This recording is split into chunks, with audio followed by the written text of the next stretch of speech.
Goa Organics వారి skin care, hair care, wellness products కోసం AP, తెలంగాణలో డిస్ట్రిబ్యూటర్లు కావాలను వివరాలకు స్క్రీన్ పైన ఉన్న నెంబర్కి కాల్ చేయండి. పిఠాపురంలో జనసేన అధినేత పవన్ కళ్యాణ్ గెలుస్తారా? కాదు, ఎంత మెజార్టీతో గెలుస్తారు అనేది ఇప్పుడు ట్రెండ్.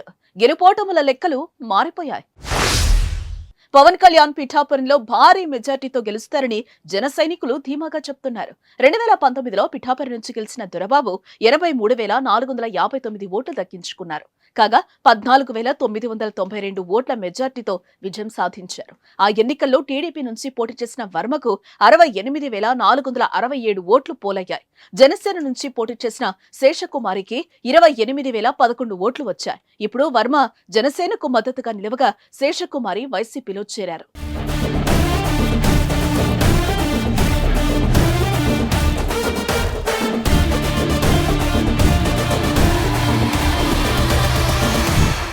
ఇప్పుడు వైసీపీ నుంచి పోటీ చేస్తున్న వంగా గీతకు 2009లో 46,623 ఓట్లు రాగా అప్పుడు వర్మ పైన 1,036 ఓట్లతో విజయం సాధించారు.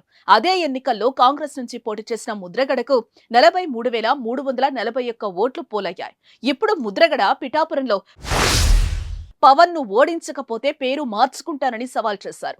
పవన్ విజయం పైన జన సైనికులు పూర్తి ధీమాగా ఉన్నారు. రాష్ట్రంలోని అత్యధిక మెజార్టీ సాధిస్తారని సోషల్ మీడియాలో ప్రచారం చేస్తున్నారు.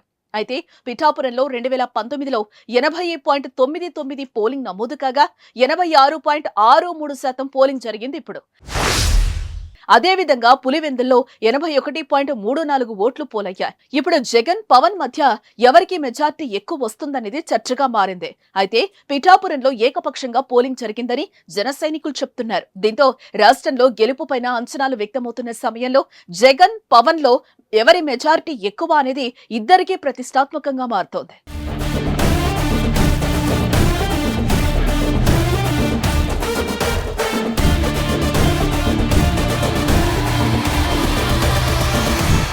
పవన్ కళ్యాణ్ పిఠాపురంలో భారీ మెజార్టీతో గెలుస్తారని జన సైనికులు ధీమాగా చెప్తున్నారు.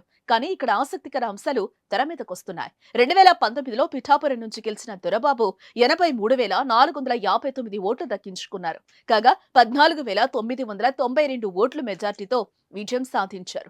ఆ ఎన్నికల్లో టీడీపీ నుంచి పోటీ చేసిన వర్మకు 68,467 ఓట్లు పోలయ్యాయి. జనసేన నుంచి పోటీ చేసిన శేషకుమారికి 28,011 ఓట్లు వచ్చాయి. ఇప్పుడు వర్మ జనసేనకు మద్దతుగా నిలవగా శేషకుమారి వైసీపీలో చేరారు. ఇప్పుడు వైసీపీ నుంచి పోటీ చేస్తున్న వంగా గీతకు 2009లో 46,623 ఓట్లు రాగా అప్పుడు వర్మ పైన 1,036 ఓట్లతో విజయం సాధించారు. అదే ఎన్నికల్లో కాంగ్రెస్ నుంచి పోటీ చేసిన ముద్రగడకు 43,341 ఓట్లు పోలయ్యాయి. పిఠాపురంలో ఏకపక్షంగా అందరూ జనసేనకు ఓట్లు గుద్దారని, విదేశాల నుంచి వచ్చి మరీ ఓట్లు వేశారని టాక్. ఈ క్రమంలోనే పోలింగ్ శాతం పెరిగిందని చెప్తున్నారు. సీఎం జగన్ పోటీ చేసిన పులివెందుల మించి మరీ పోలింగ్ నమోదైందని గణాంకాలు చెప్తున్నాయి.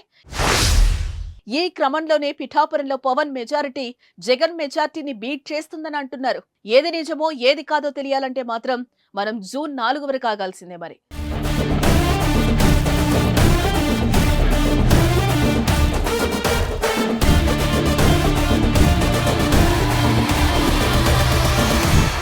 సుమన్ టీవీలో మీ పర్సనల్ అండ్ బిజినెస్ ప్రమోషన్స్ కోసం కింది నెంబర్కి కాంటాక్ట్ చేయండి.